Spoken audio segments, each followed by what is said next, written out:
Welcome back to Boys and Ghouls Film Review, folks. I'm your host, Sarah Stephenson. This is my co-host, Mike Stephenson. Hello, everybody. And tonight we'll be reviewing more of a drama than less of a fairy tale. Well, it's a drama, almost fantasy. How's that? Okay.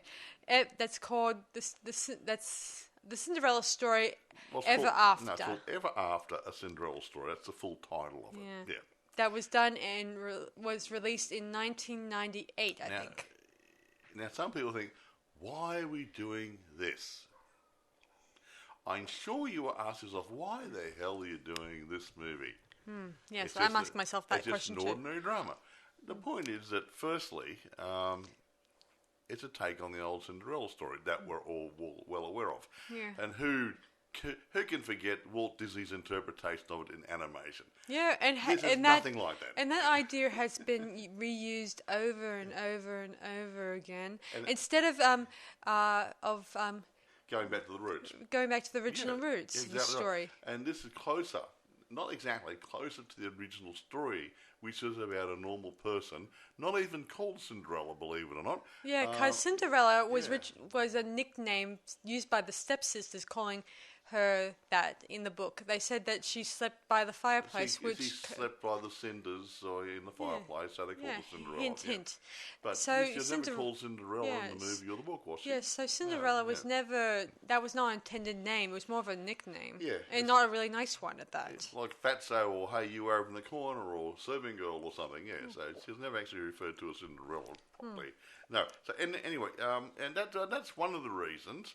But the thing is, they've taken. I'll be blunt. They've taken a tired old story. Okay, Cinderella. It's been told and retold in many shapes and forms, and reformed it into I would say, a stunning new storyline. I agree. I mean, I don't like these sort of movies much. Okay, I'm not into romantic dramas. Hey, I'm a grumpy old man. I'm 68 years old. I'd rather see a slasher movie or a sci-fi or just out a horror movie or something really good. But there is added humour into this movie that I like. I enjoyed watching it. Okay, so that's why we're doing it. It's a good production. Okay, even the critics liked it.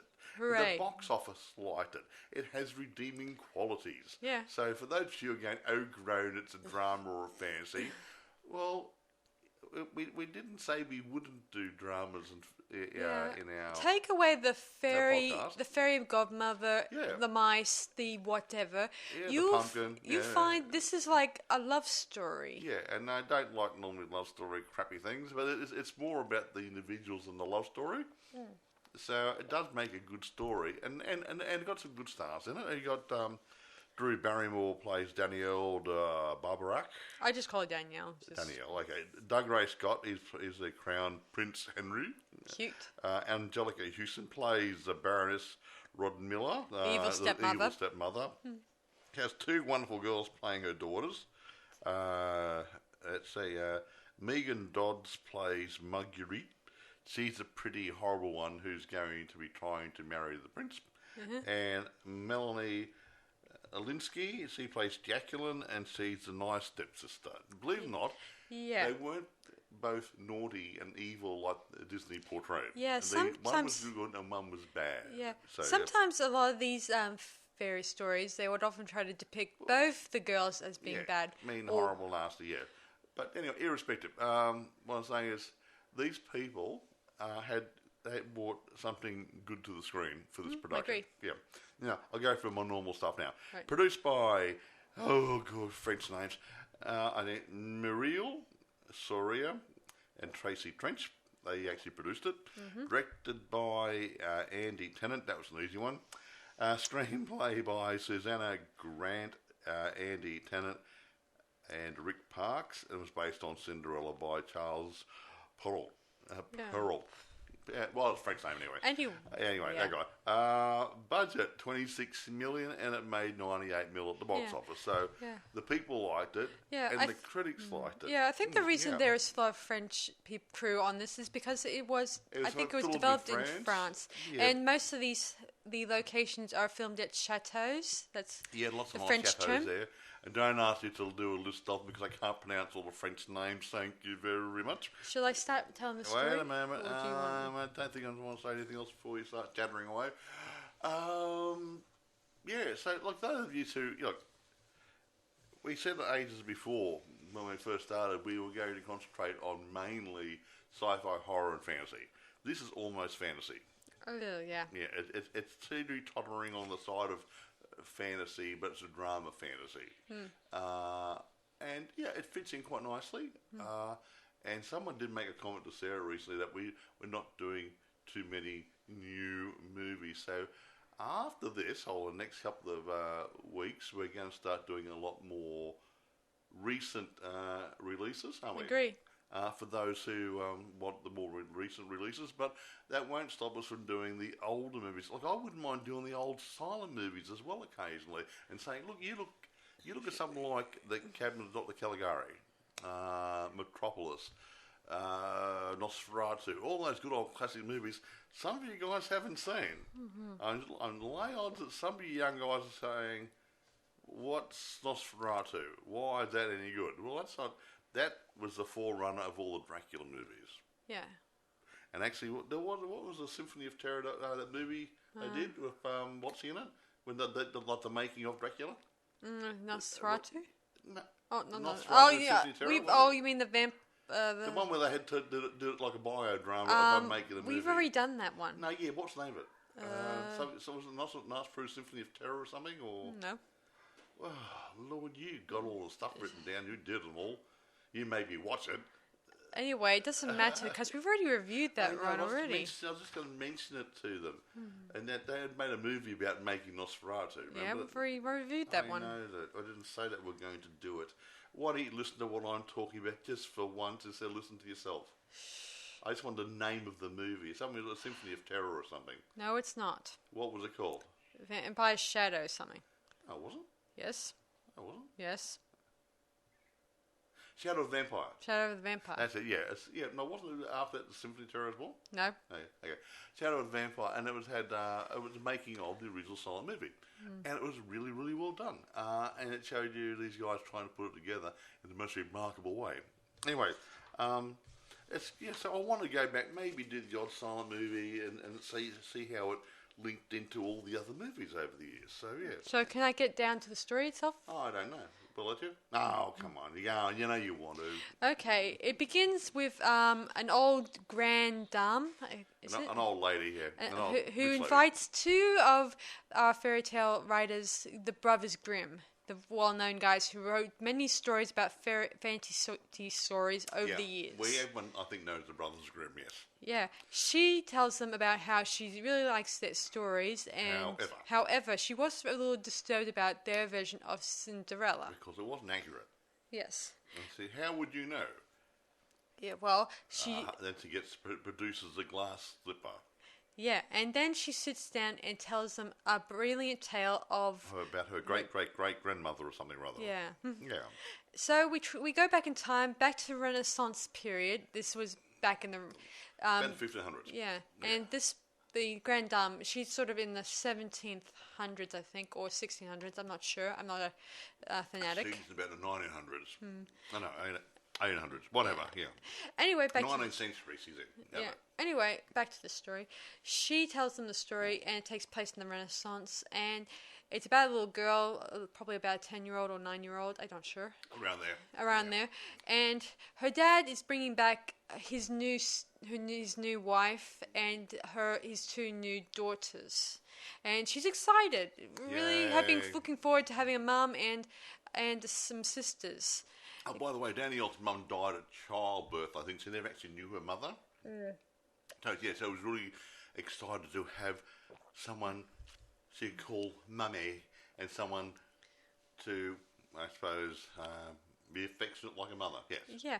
So she eventually meets her dad. Her dad and her are very close. they like books. He teaches her the sword, and he's a very affectionate father and all that. A very nice man. Loves his daughter, same as me. I love the other daughter. Mm-hmm. I'm not sure about this one sometimes. No.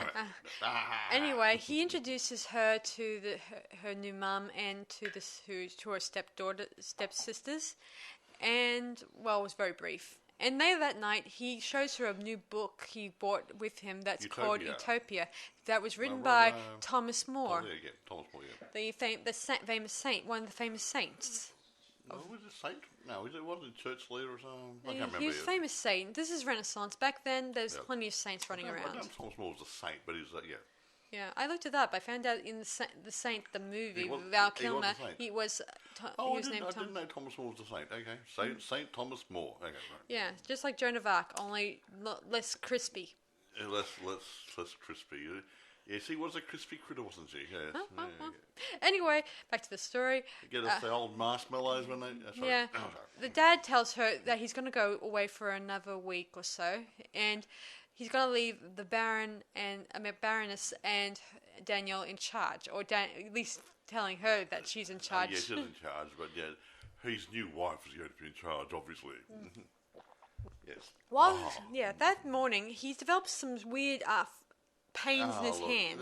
Let's say he's not feeling well and he has a heart attack and dies. He shrugs it off, thinks it's maybe it's the arthritis or something. In his arm. And just, he's getting on the horse, and he starts developing seizures in his heart, and he collapses off the horse. I just said that. Yes. Just get on with it, will you? Just for once. So, and he rolled up onto one elbow and says, "I love you, my darling." Yeah. No, he says it to his daughter instead of his new wife. I know. And I guess this causes a bit of a rift between both her stepdaughter and her.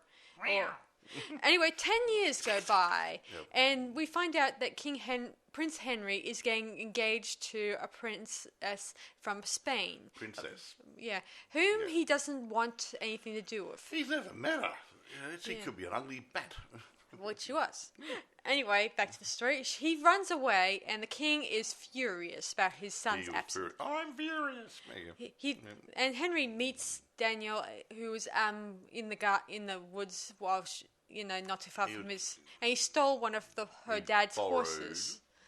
Borrowed? Because his horse slipped a shoe.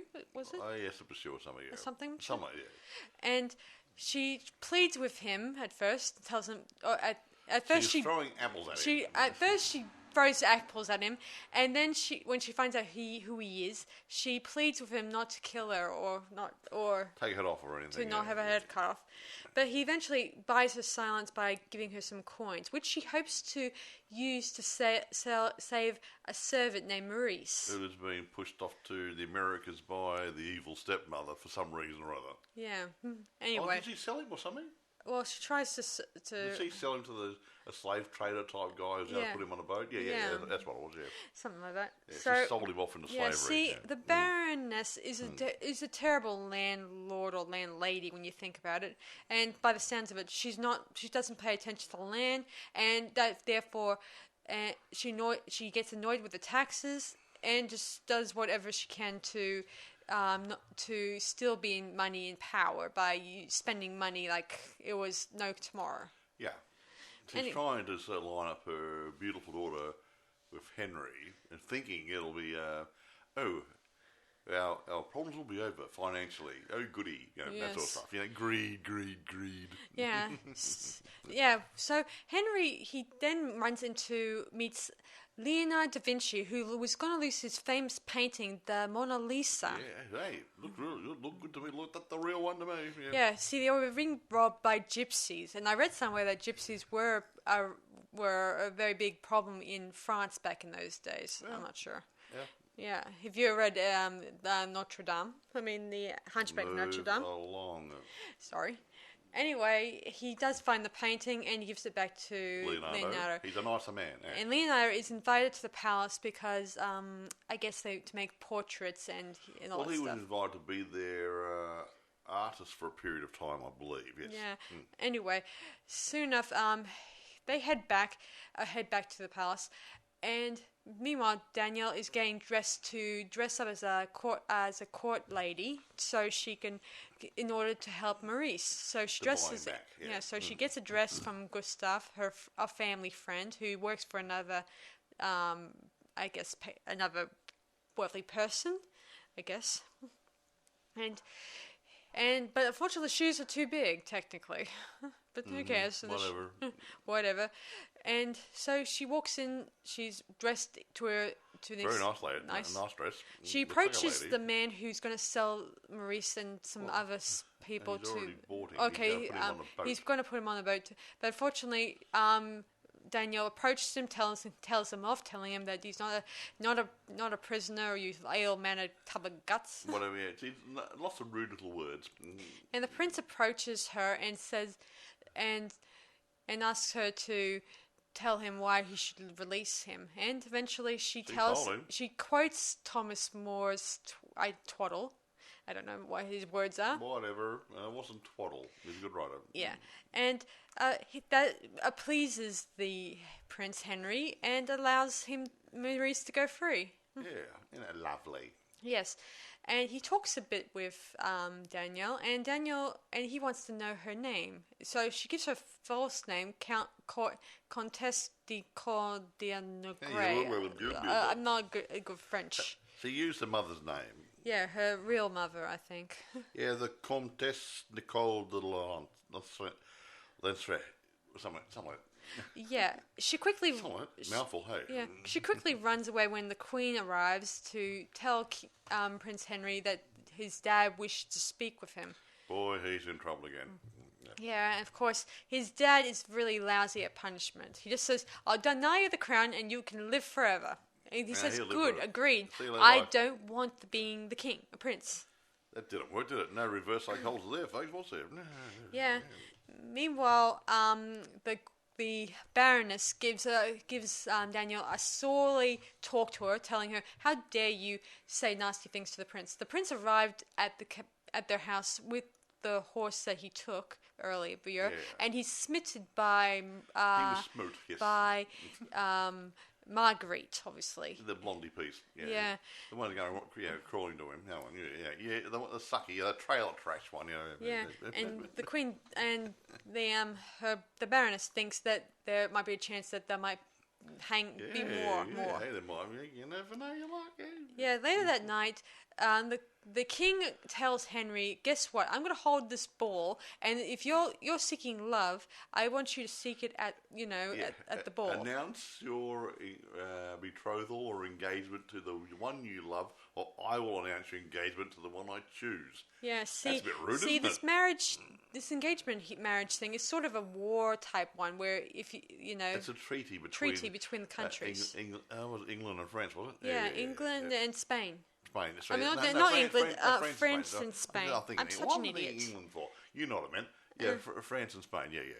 Yeah. So that's their plan of action. So, and the Queen warns Henry to choose wisely and remarks, divorce is something that people do in England. That's right, yes. Somewhat, yeah. That's right, the English part. Yeah, I got stuck in my head then. Yeah, that's true. So, anyway, so let me see what happens next. Oh, yeah, So the news gets around to the Baroness, and she tries to start getting her plans together, and she asks the royal page, what's his name? The guy who plays the royal page? No, who cares? Toby. Oh, not Toby Summerall.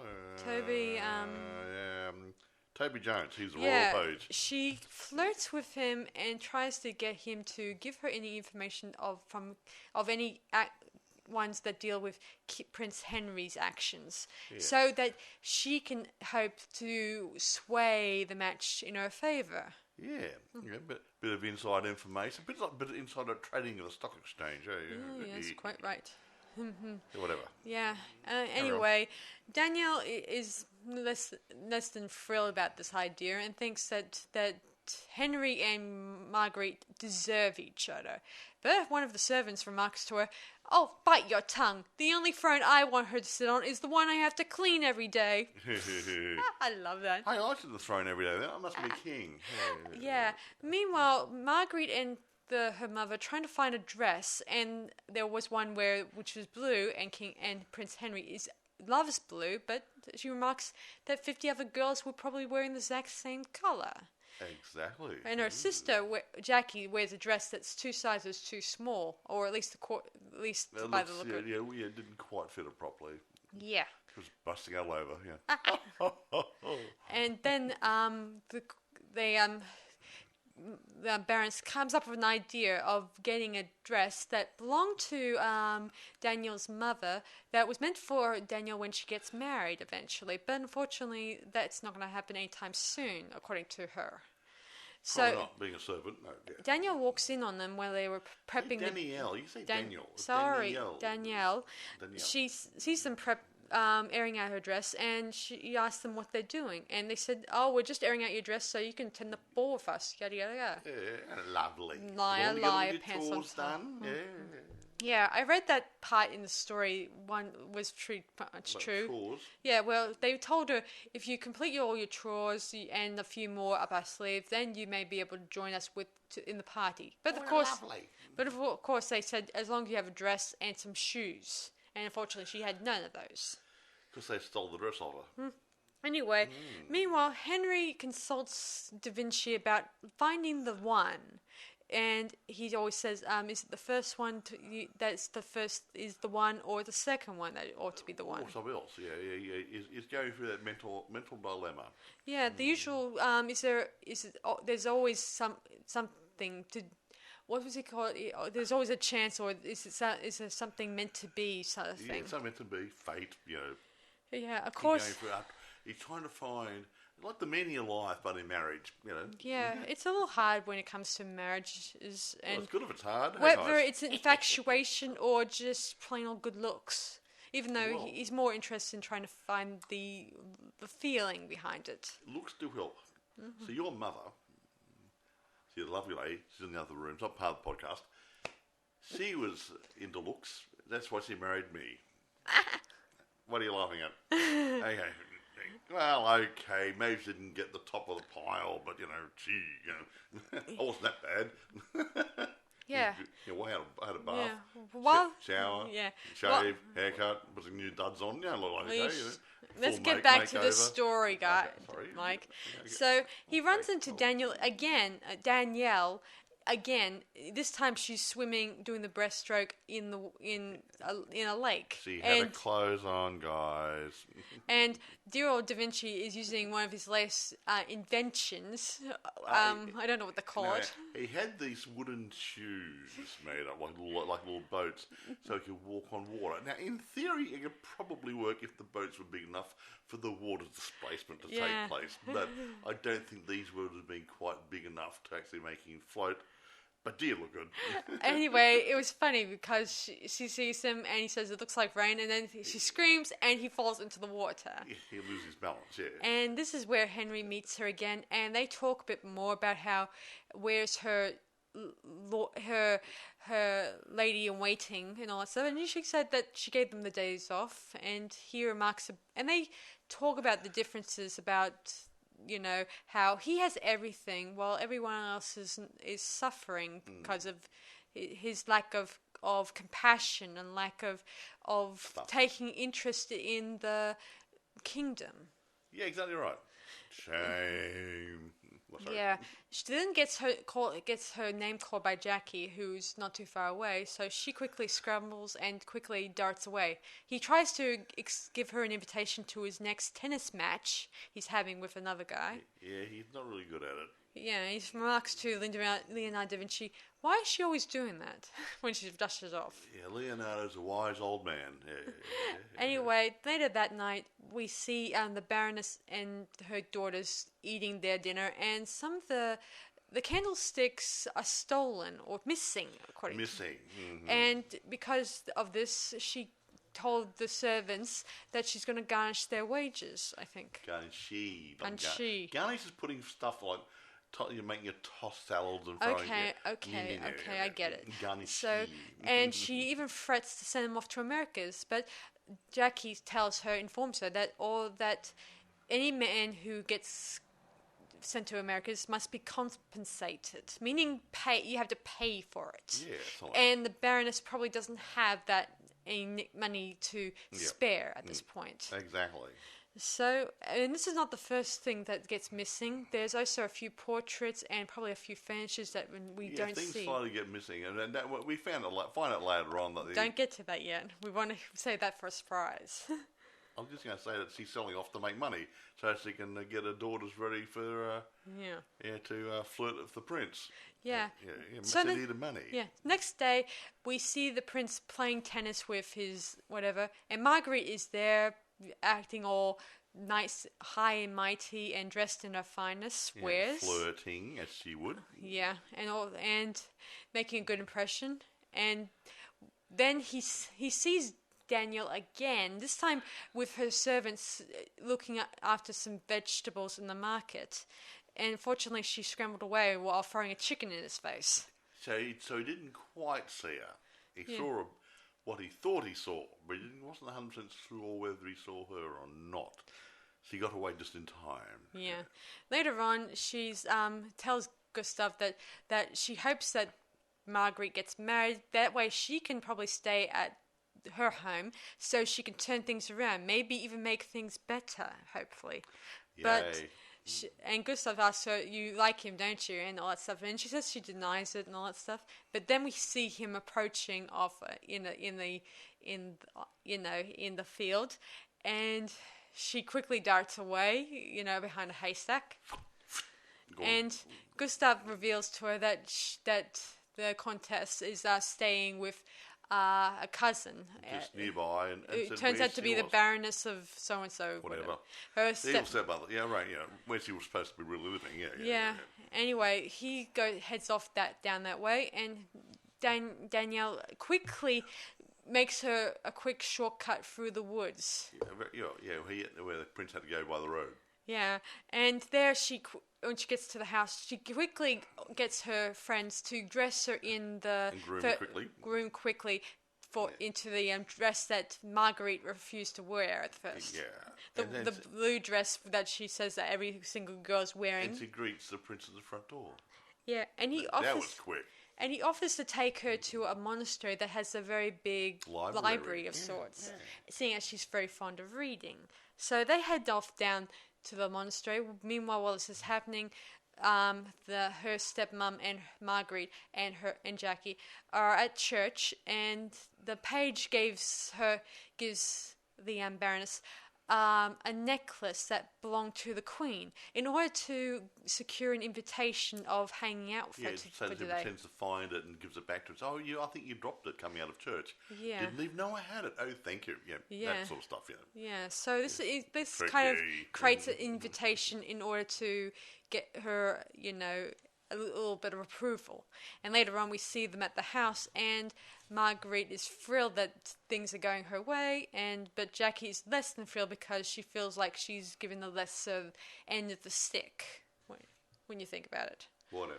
Well, she says that Marguerite is doing everything, and Marguerite's saying, "Don't be daft. The Queen doesn't know you exist," in a type of sarcastic, nasty way. Yeah. Marguerite is always saying this stuff. She's not. They're all bitch, the type of guys, and even Jackie remarks. Good looks. Yeah. Even selfish, mean, horrible. Yeah. Even Jackie remarks, "Lovely. Next thing I'll know, I'll be cleaning the fireplace with Danielle." And later on, we get back to the monastery, and they had a good conversation about Thomas More and how her dad was into books and everything, and he's rather finds it insightful. Later on, he finds her an inspiration. He starts to change. His outlook on life was pretty poxy up till now. Yeah, he finds like that she has more insight than his entire being, because he took passion about things, which he hasn't got. Yeah, while he took for granted his education, and hers was lack thereof. No, it wasn't lack thereof. Or not lack thereof. She's got more. She educated herself where he had it there. It was expected, and she did it because she wanted it. Later on, as they head onto the coach, they go into an accident. Their coach was turned over and very badly damaged. It broke a wheel. Yeah. So Danielle and Henry, they decide to walk on foot. At first, he objects to this, but she says, "Honestly, Your Highness, where's your sense of adventure?" And that changes his mind, thinking, "Oh, you have a good point." Yes, and they go trip, trap, trip, trap.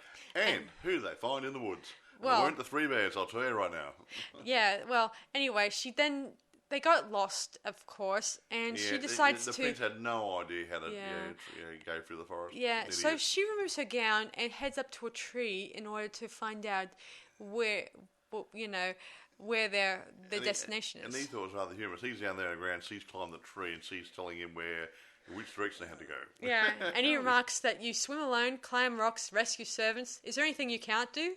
And she says, fly. And so as she's climbing down, we encounter the same gypsies that had robbed Leonardo Da Vinci. Yeah, they must be hanging out in that same forest. Yeah, like the Seven Dwarves or something, Yeah, Henry fights them at his best capability, and one of the gypsies manhandles Danielle and tries to force him to surrender. And of course, Danielle stands up to the gypsies, telling them to cease and give back her things. And he said, "You only take with you what you can carry." So she goes over to the prince, picks him up, throws him over the shoulders and starts walking off. Which amused this gypsy guy, and he relented and became very mirthful, and he invited them back to the camp for dinner. And they, in turn, I guess they, Henry and Danielle gave their, allowed them to have the dress. So I imagine that would have provided them a few monies here and there, and I guess he gave some of his possessions to make up for it, and I guess they became closer. He then tells Danielle when they're there that he doesn't desire to be king. That's his big problem, because he feels like everyone's expecting things from him, He thinks it's too much. He doesn't think he can handle it. Yeah. With great power comes great responsibility. Yeah. Spider-Man once said that. Yeah, but Danielle says, while Not quite a fairy tale. Yeah. Danielle then explains that gypsies have no choice in what they do, and because they're forced into it, but that does not make them for who they are, mostly. Yeah. Because it's not their fault that they steal, rob. That's how they eat it's their survive. only way to survive. Yeah. And if they entertain, they're given a few coins for their hard work, if they work at it. If they work at it, maybe. Yeah. Anyway, we get Henry kisses her for the first time. Yeah. They then head back to Danielle's house, and she tells him to drop her off a few miles away from it. Well, not a few miles, a bit of a distance from the house, so they can't hear her coming. Yeah, and it was 4:00 in the morning, I think. Yeah, and she then kisses him, and she allows her to use his first name, Henry. Yeah, and I'm Henry VIII. No, that's the English guy. Yeah, he then tells her to meet up with him at an old ancient. Just an old ruin. Ancient ruin that he used to go to when he wants to be alone. And she says she'll try to meet him, and he promises that he'll wait there all day for her. Isn't that lovely? Yeah. He then heads back to the castle, and where he's struck by inspiration by Danielle's interested in learning, he tells his dad and mum, "I'm going to build a university with the largest library where anyone can study there no matter their station." And the father says, "All right, who are you and what have you done with my son?" Rather good though, because and he also adds that he's going to invite the gypsies to the ball, which is a nice gesture on their part. Yeah, they're nice guys. Yeah. We later see Danielle getting rudely woken by her stepmom, and telling her, "Are you ill?" And she says, "I think she had a horrible hangover." When I think about it, all that wine at the gypsies. She was up all night. She was exhausted. Yeah, and they demand that where she'd been, also would she make her their breakfast. And she says, "You have two hands, make it yourself," meaning, and of course Marguerite gets annoyed, and her mum tells Jackie to stop boiling water. Meaning she's boil water? Yeah. Then later on we see Marguerite trying on Danielle's dress. Yeah, sounds like she had a sex change during this movie. Sorry, I can't say Danielle. Anyway, she tells her that all these tricks and games will not win them the throne, and it's disgusting. And she says these are her mother's dress and shoes. And Marguerite remarks, yes, and she's dead in a most horrible tone. And she gives her a big whack to the face. Yeah, Danielle smacks Marguerite in the face. Yeah. She deserved it, the bimbo, Yeah, she chases her around the house, and then Marguerite picks up the Thomas More book, the Utopia book, and attempts to throw it into the fire. Unless he tells... Hands over the glass slipper, Yeah. She then hands over the slippers, and Marguerite throws the book into the fire. Anyway, and bitch. Dear old Danielle gets lashed for her misbehavior, and dear old Jackie kindly gives adds the bits of ash to her little wounds. I don't know if it's still commonplace, but I think putting ash on wounds helps because it's got carbon in it, maybe, and the carbon probably helps the wounds. I don't know. I'm not a doctor. Yeah, I heard in such cases that they could be good for cuts and bruises. Because it's all carbon. Yeah. Yeah. So she remarks that she feels bad that Margaret said all those nasty things about her mum and all that stuff. Yeah, moving right along. Anyway, I'll go to the bloody ball and wait. I'll see you later on. Then Marguerite and her mum are at the Queen's presence for tea and coffee, or tea and biscuits, whatever. No. And they're talking, and she tells a lie that the reason she was whacked was that she was trying to save a baby or something. Yeah, from a horse or something or other. Yeah. And she goes like, oh, what a wonderful person you are. Oh, lovely. And she remarks that her son Henry isn't present because he was disappeared again, and she then goes on to say that he was gone yesterday and didn't return until dawn. And the evil stepmother's starting to smell a rat. 2 rats. 2 rats. A boy rat and a girl rat. Yeah, and this is where she remarks that this Countess person, she knows her and how that they related to one another. And she says something like, oh, she's engaged to be married to somebody else, and she's going home. Well, before we get to that part, she then remarks to Marguerite that the Countess was also named Cinderella. Hint, hint. And this is where Marguerite chucks a big wobbly behind for all to see. Even the Queen sees it and thinks, What's wrong with this woman? And she says, there's a bee. Oh, yeah, bee. She's a bee. Yeah, I bat bees. I don't really do it screaming and yelling and raising my fists. Hey, remember in Tail and Duck vs. Evil? Yeah. Chainsaw, all the bees, or hornets chasing? That was funny. Yeah. And of course, that part you mentioned about the Baroness tells the Queen that Danielle is... The Countess is engaged to someone. She's due to go home. That's why she's... Meanwhile, Henry and Danielle meet up in his secret place, and it's a nice place. And she is intent on telling him the truth. Yeah, he's going on and on about how he never... about how he's changed because of her, and it's all because of her, and he wishes to... probably, hopefully probably want to propose to her and all that stuff. But unfortunately, when they were kissing, she cries out of agony, probably because of the cuts on her back. He grabbed her, and she got all these cuts on her back, and it probably hurt a little bit. Yeah, and then she runs away. Yeah, I think she was also developing heartache for feeling a bit sad, deceitful. She was being caught up in a lie. Yeah. She wanted to tell him the truth, and he wasn't giving her a chance to tell the truth. Yeah, when he did give her time to finally speak, she says yesterday was the best day she ever had with him in her life. Anyway, she runs off. She takes off the gown and replaces her old farm gown. Shabby gear, And she encounters her stepmom, and she tells her about how she's been a total liar and running around dressing up like a royal person, and she also demands what happened to the gown, the gown that the mother's gown. Yeah, because somehow it disappeared and all that stuff. And Danielle says to her, that I'd rather die 1,000 deaths than let that my mother's gown be worn by that spoiled, ungrateful cow. Moo. And unfortunately, this didn't go so well. So she's thrown into the storage room, I think. Yeah, something like a pantry type room. With a lockable door. Yeah. Yeah, they lock her in, and Marguerite and her mum and her sister, they make plans of getting their clothing together, their stuff together, so they can go to town, so they can make preparations for her to hopefully get married to the prince. Yeah.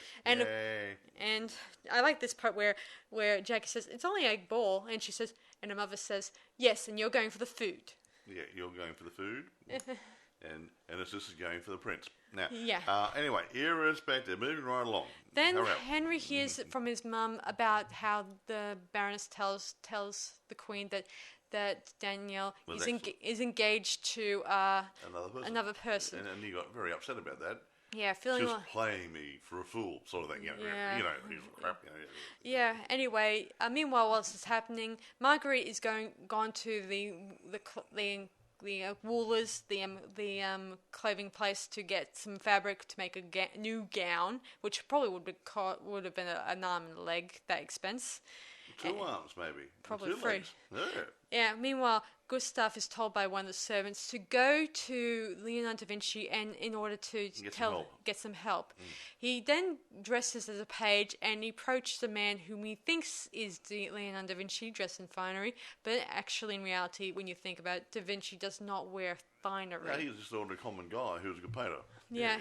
Eventually he faints when he sees this wealthy guy because Gustav is also a painter. I tried to look him up and find out if he was also a painter in real life. Fictional, yeah. Eventually, Da Vinci does arrive at Danielle's place and was able to unlock the door. He took the pins out of the hinges. Mm-hmm. He said, "I'll be forever remembered as the man who opened the door." And other things.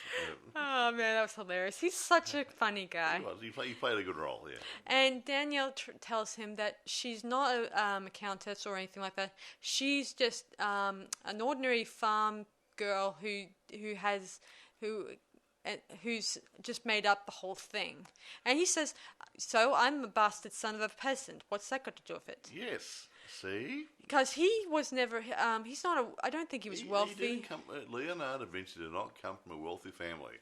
Yeah. He was a smart guy who educated himself, he might have gone to university, I don't know, but he learnt things along the way, and he became an inventor, an architect, an artist, an engineer. He's a very smart man. Yeah, and who says you can't do it all? Exactly. So she then tells. In one lifetime. Yeah.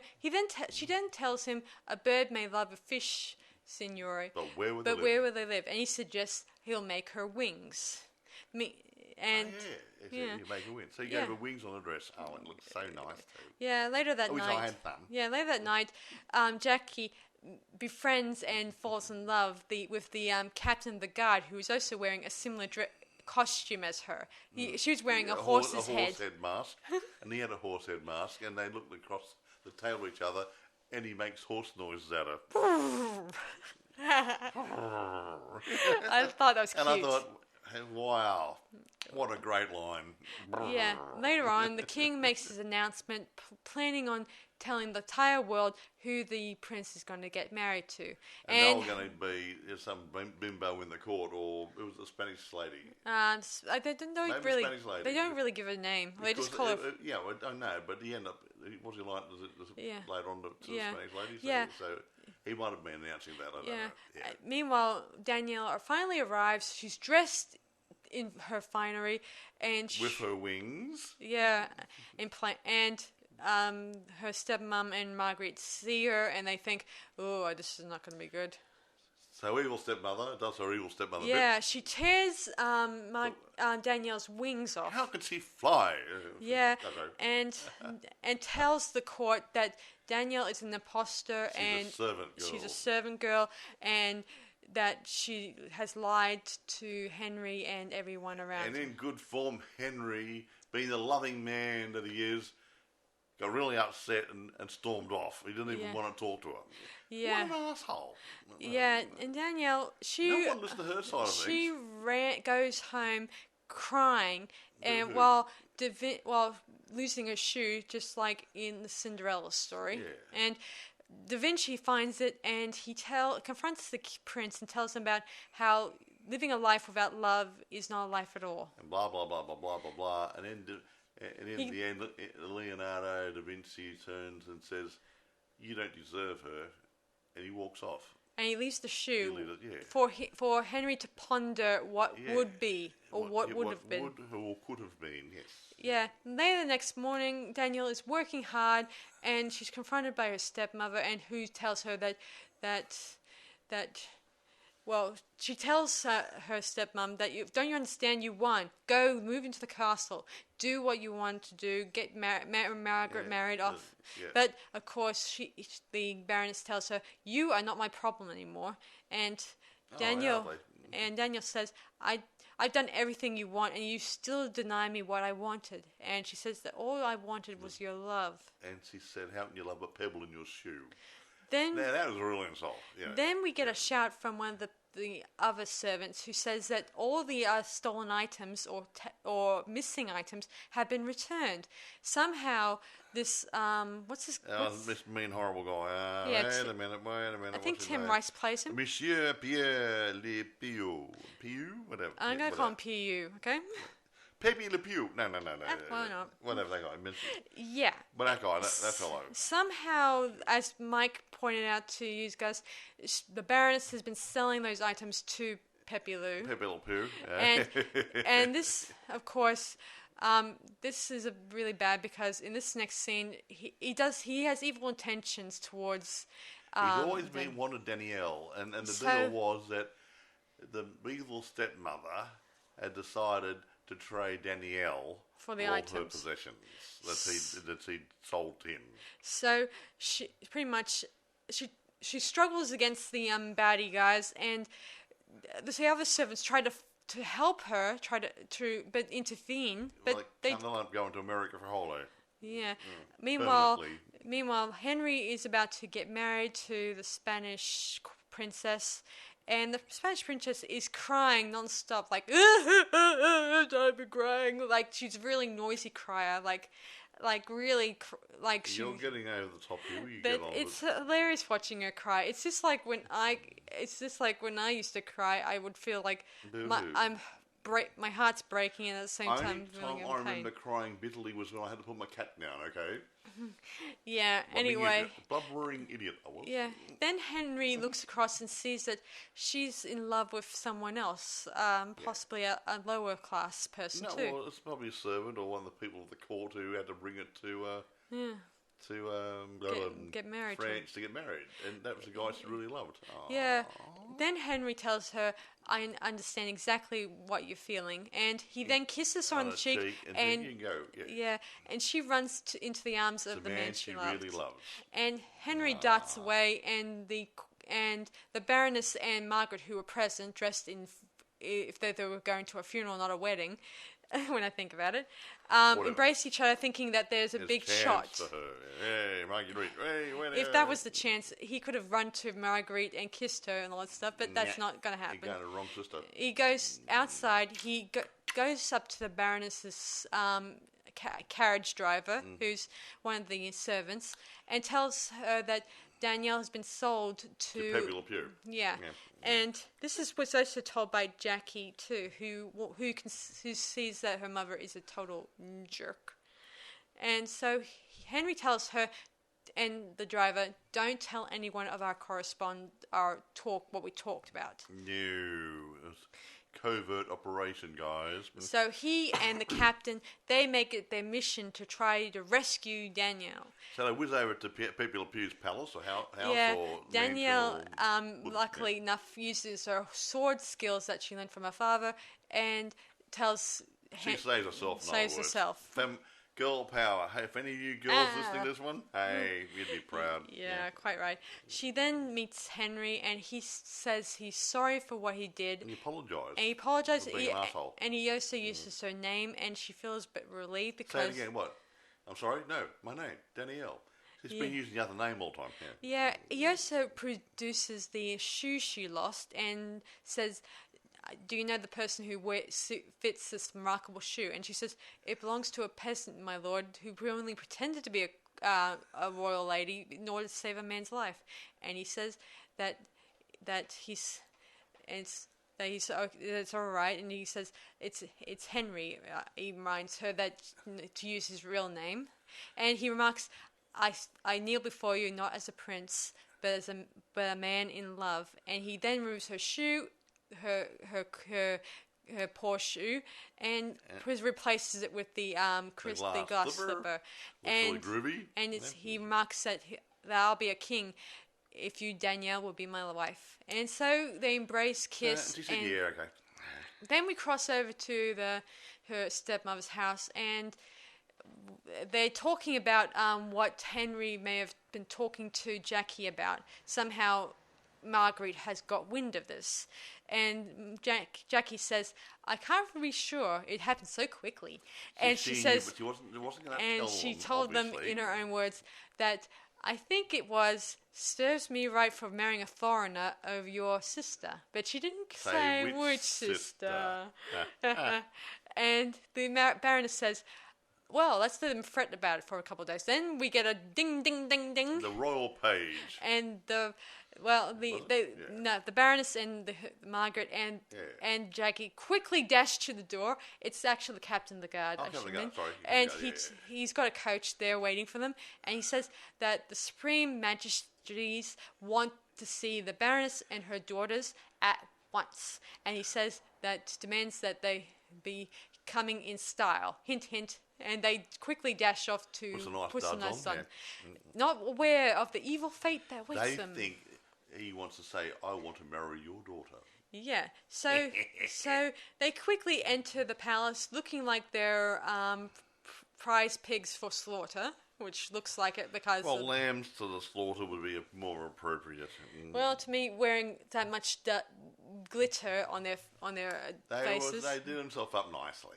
Yeah, okay, let's move on. They approach the royal throne, and the king says in his most demanding voice, Baroness of so-and-so, did you or did you not lie to the king of the Queen of France? And she says, what do you mean? And the queen says, choose your words wisely, madame, or they may be your last. And she says, the Baroness says, well, I'll do practically anything for the love of the daughter. And she then says in a most unsure way, maybe I went a little too far. And Marguerite charges up to the magistrate saying that Marguerite and her and the queen were victims of her lies, and says that she's ashamed of the fact that of her mother. Yeah. And both her mother is ashamed and astonished of her Marguerite's outburst. And of course, the king says, silent! And he talks to Jackie, saying, good lords, do they always like this? No worse, Your Majesty. Yeah, this is the first time they address Jacqueline in this scene. And Jacqueline's asked by her mother, I bet you're up to something, you did something about this. And she says, of course not, mother. I'm only here for the food, in a mocking tone, saying that you. Mother kept saying that several times. We get a shot of the captain of the guards, who's smiling, realizing that there must be something going between the captain of the guard and Jackie.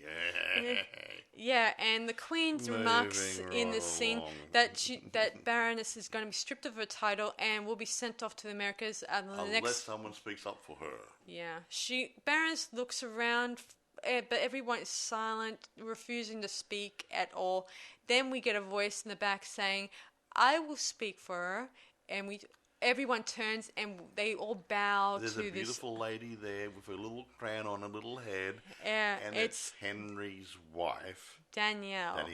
And Henry, who is present, says to Marguerite, I don't believe you met my wife in a matter-of-fact way. Meaning, who knows, maybe... They had a secret wedding sometime after he saved her, or tried to save her from Pepe Le Pew's place. Yeah, I suspect so. And that's probably why it's not been mentioned it was a in big secret wedding, circles. only the people in the court knew about it. Yeah, hint, hint. Anyway, her mother is astonished to see her and bows like everyone else. And then Marguerite had a bit of trouble though, didn't she? Yeah, she did. What? And Danielle says, I want you to know, Mother, that I'm going to forget you from this moment on and never think of you again. And she remarks that you will be thinking of me every single day of your rest of your life. But she said, I'm going to give you the same consideration that you gave me. No, that she told that to the Majesties and Henry. Yeah. To do that. And they're sent to the laundry. Yes, yeah. As being laundry maids. Her stepmother and Marguerite were sent to the laundry to be laundry servants. Yeah, luckily Jackie has been spared of this horrible punishment. She was a good girl. She was and always in this nicer. funny scene, the head person in charge of the laundry tells them what to do, and the ex-baroness is marking that she'll manage and that Margaret would do all the heavy lifting.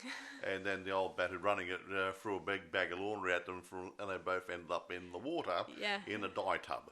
Yeah, interesting. Nice. People have marked this to me in YouTube, saying that the purple colour they were wearing sort of symbolises royalty. And this is the farthest, as I think... That was the closest they could get to royalty. Yes, exactly. And purple is a royal colour, Yes, and I like they're purple in the face.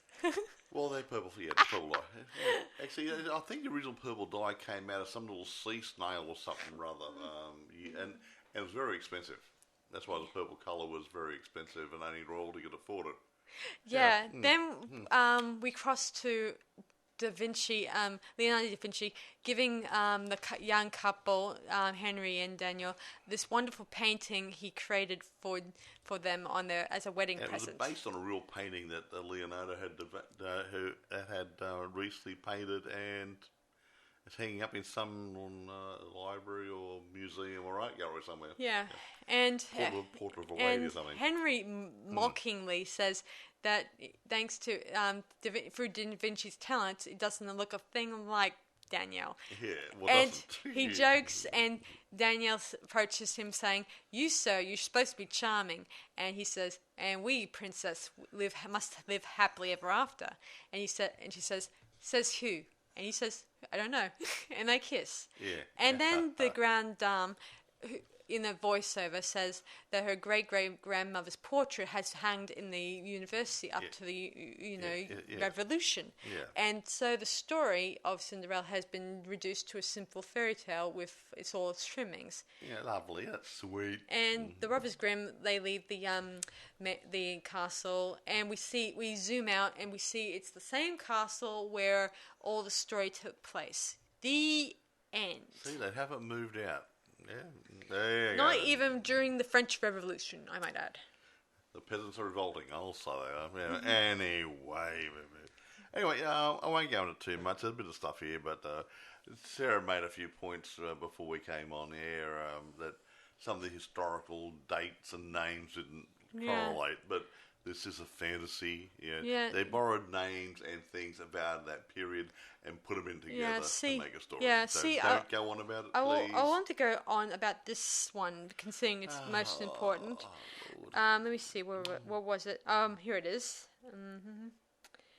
Just talk amongst yourselves, guys. Don't worry about it. I'm trying to figure out where it is, okay, guys?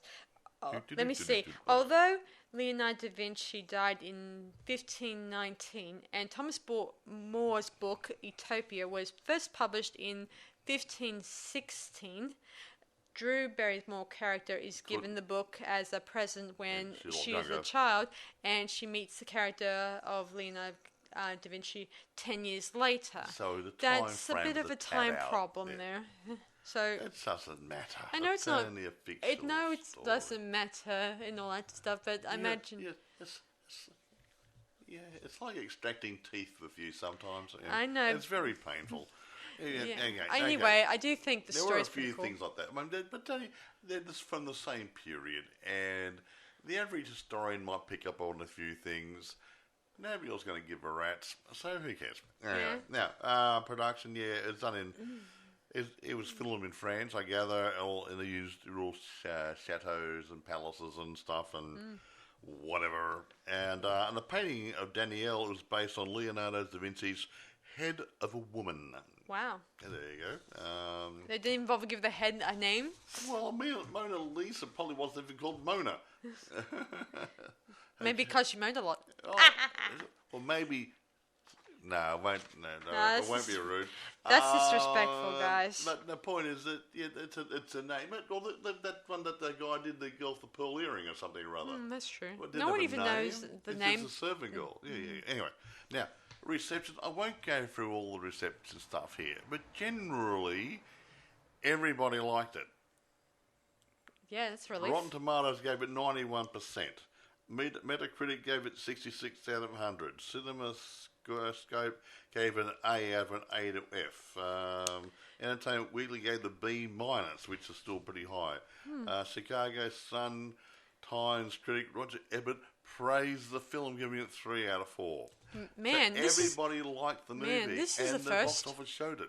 This is the first. I mean, in our movie reviews history. Well, not the first, but it's good to have the box office and the critics on the same page. Yeah, it's just that this is probably one of the many movies we have received a bit of a glowing it's good. report on. That's one of the reasons why we decided to review it, because everyone liked it. The people liked it, and the reviewers liked it, and it showed how you can get a title theme and breathe a new story life into it. Yeah, so this is it is refreshing that this movie got such a glowing report on, which was great. And I don't like these sorts of movies. However, I can see the redeeming qualities of the production, the acting, the costumes, the sets, everything else, and I can't fault it. Me neither. I'm going to give it. I can't think of anything I can really think bad about the movie, where they did anything wrong. I don't know whether to give it 9.5 or 9 or. Look, I'll give it a 9.5 this one, because the effort they put into this movie really made you feel like you're in the area. The people in it had believable characters. It felt good. It was a good feel-good movie. It's a little bit like those sort of those movies, like those fantasy Christmas movies you keep. Oh yeah. Watch, I've been I kind of been going into those interesting Christmas princess or prince movies. Yeah, a girl goes to some other foreign country and works in a princely household and falls in love with the prince and gets married happily ever after. Yeah, same sort of feeling, but not as lovey-dovey. But and not always with an evil stepmother or evil stepsister. This has got a good storyline. The gypsies, that bit came in good. Everything fits. Yeah. I don't think there's any unnecessary scenes in the movie. Yeah, and there's no unanswered questions, which... bit of good character development, you reckon? I agree. Yeah. Okay, now, available... with your grade, how much do you grade it for? I think I'm going to grade this 9.5 out of 10. So it says 2 9.5, that's not too bad. Now, availability, be careful of VHS copies therein, okay?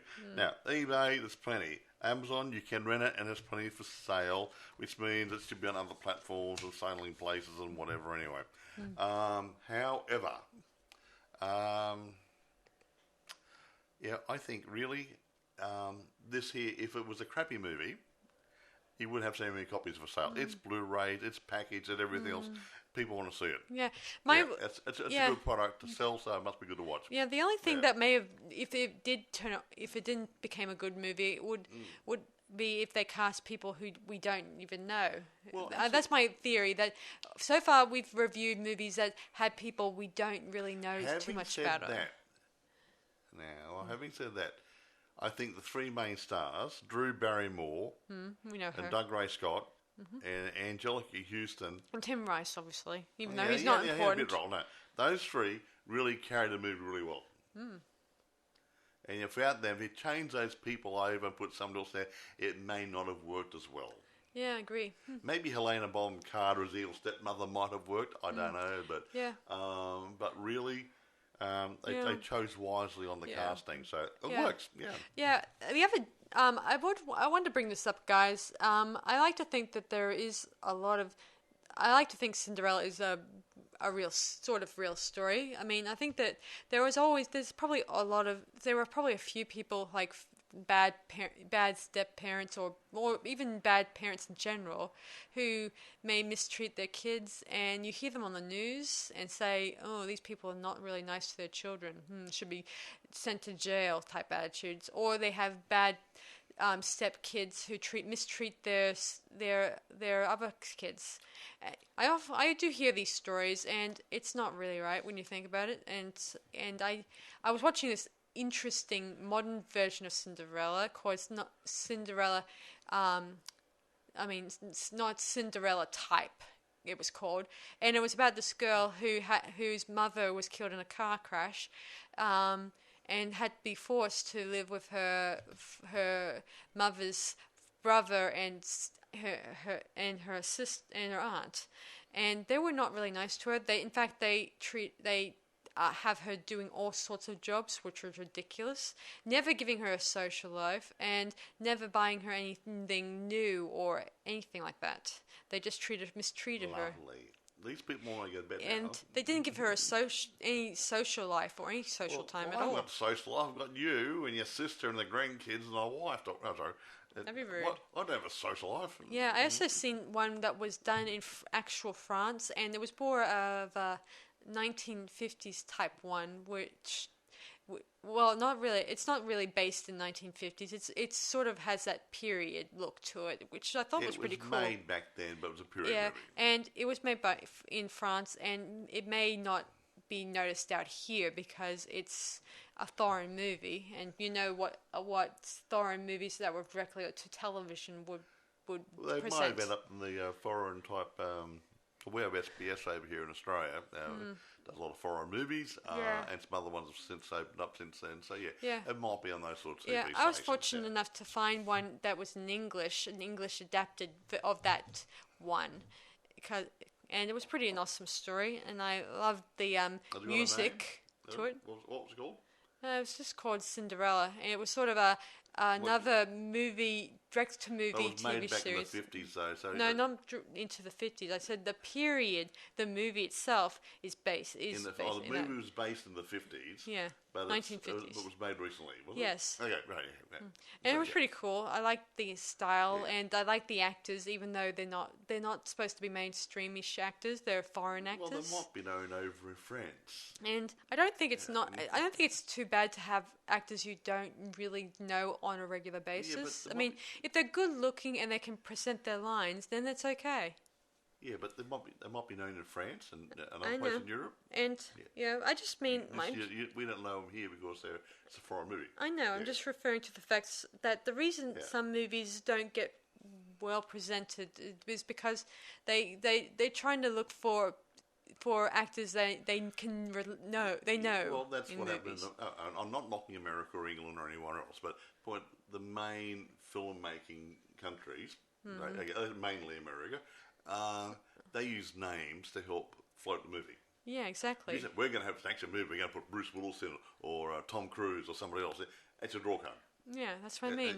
They bring in the top box office actors, whatever, and they put them in there, and it helps if they're promoting the movie. And if it's an actor whom you're not familiar with, and yet if they do pull off the role really well, then not too many people would either take an interest or the reviews would be really terrible. Yeah. Well, not reviews, but they just won't know yet. No one's going to go to the theatre. Actually, speaking about, I'm not quite sure the name of the movie. I think it was called The List of Adrian Messenger. It's an old movie. It was an old black and white movie. It had the cast was supposed to be all these well-known actors. And I watched the movie, and I didn't see any of the actors in it. Why didn't I see them? Why? They were all made up. No, they were all. Everybody had makeup on, prosthetics, whatever. I think one of the men was dressed up as a lady. Frank Sinatra was in it. He was playing a gypsy. Everybody had makeup on, and you didn't recognise them. But at the end of the movie, They took the makeup off, right? Yeah, whether it's before the credits or just after the credits. Cool. They ripped the face mask off, the fake nose, the wigs off, and revealed who they were. That is clever. You go, what the hell? Everybody was in makeup, so you couldn't recognise who they were. Strange movie, interesting. I can't remember how good the movie was now, but I always remembered that I was looking for all these people. I didn't see them in the movie. I thought someone's lying here.